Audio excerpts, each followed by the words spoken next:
Selamat sore, perkenalkan nama saya Maria Justika Valdesiran, NIM 1903030076, mahasiswa jurusan Sosiologi semester 5 kelas D.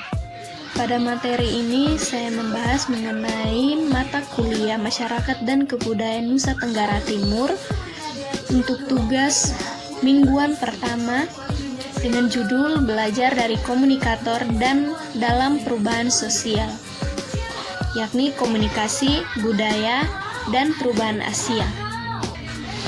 Pada buku ini menawarkan pandangan komprehensif tentang masalah teoretis dan program kontemporer di berbagai bidang komunikasi, budaya, dan perubahan sosial di Asia. Hal ini mengeksplorasikan beberapa hubungan antara komunikasi dan budaya dari perspektif perubahan sosial. Area yang semakin menjadi pusat pembangunan perdebatan yang selama beberapa dekade terakhir ini sangat dan selalu diperbincangkan. Tujuan dari buku ini yakni untuk menampilkan, meningkatkan kekayaan dan keserbagunaan komunikasi, budaya dan perubahan sosial, baik penelitian dan praktik, dan juga membuat panggilan untuk mengadopsi dan menerapkan lebih banyak perspektif komprehensif tentang komunikasi atau budaya sebagai pembangunan dan sosial perubahan dengan fokus pada melokalisasi dan mengglobalkan kasus dan studi di wilayah Asia.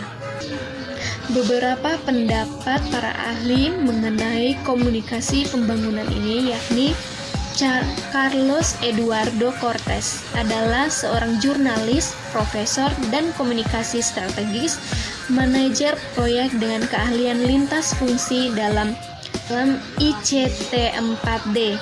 ICT is for development, di mana e-learning dan manajemen pengetahuan dan pengalaman luas dalam desain dan pelaksanaan pengembangan media dan proyek bantuan internasional berfokus tentang komunikasi dan pendidikan pada jurnalisme.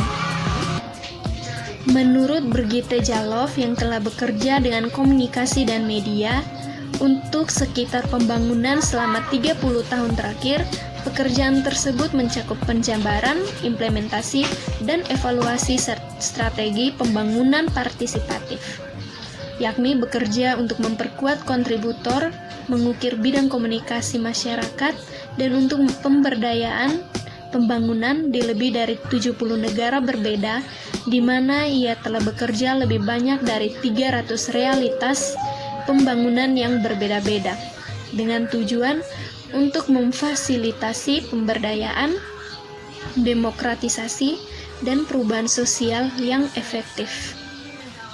Lanjut ke pengembangan sebagai pembelajaran. Dalam buku ini kita mulai dengan premis yang tak terbantahkan bahwa semua manusia memiliki hak untuk mencari dan memperluas sepenuhnya batas dalam luar kemampuan mereka, karena kemiskinan yang mengakar, lingkungan yang merugikan, kesempatan yang langka, dan hal-hal lain yang terkait alasan termaksud menjadi perempuan, beberapa kurang siap daripada yang lainnya untuk melakukannya, terutama penduduk pedesaan yang terdiri dari sekitar 3/4 dari populasi di setiap negara yang dikenal sebagai negara berkembang.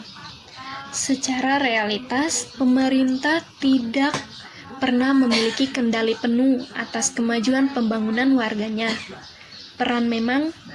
Peran mereka memang idealnya berkurang sebagai manusia memperoleh kemampuan untuk mengatur kehidupan mereka dengan lebih baik.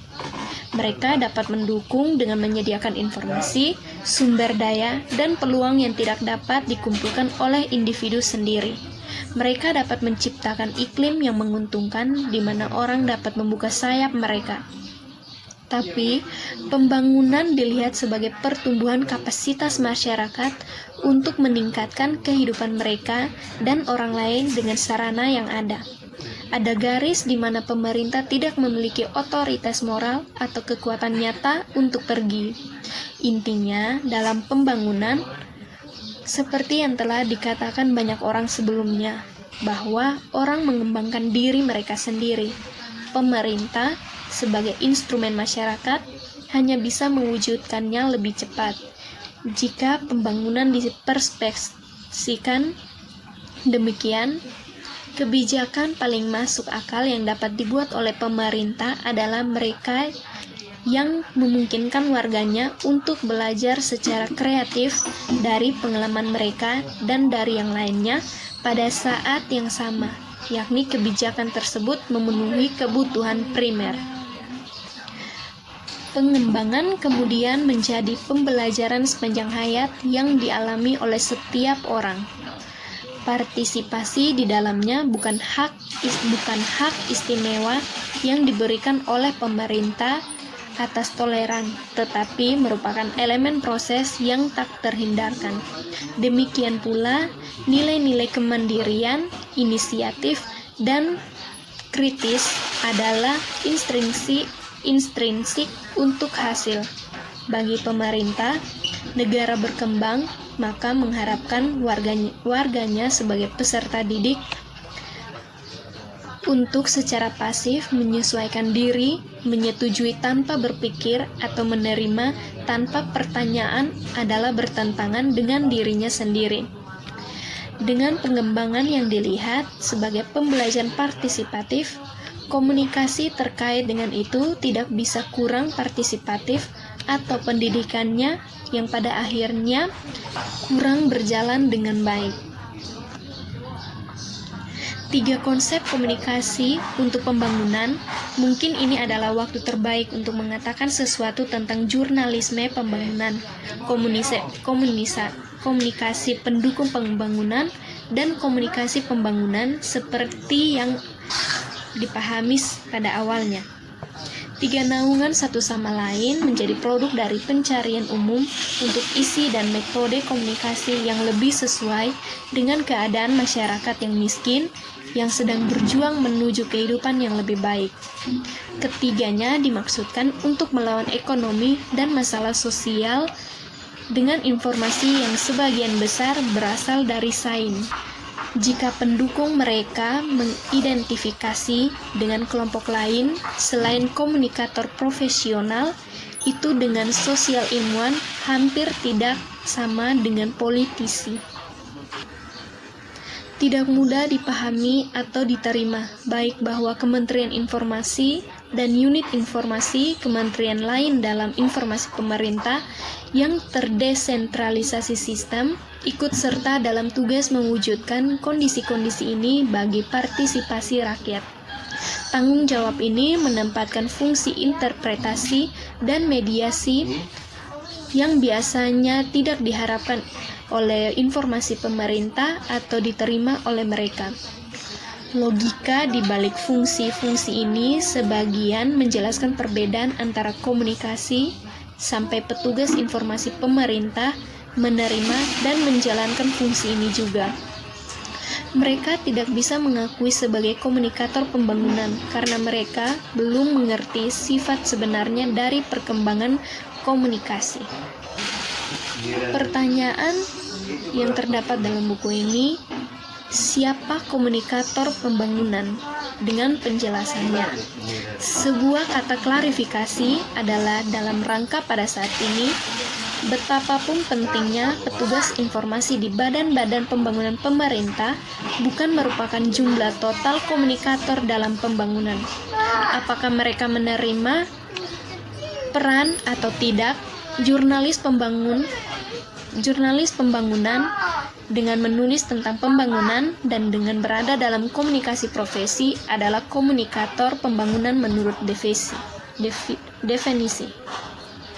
Begitu juga pekerja lapangan dari baik lembaga pembangunan pemerintah maupun non-pemerintah yang pada umumnya masih menjadi perantara informasi yang paling menonjol di pedesaan.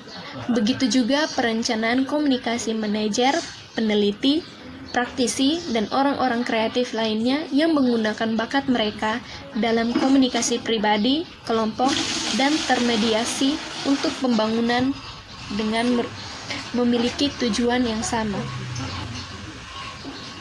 Hubungan antara hak asasi manusia dengan pembangunan.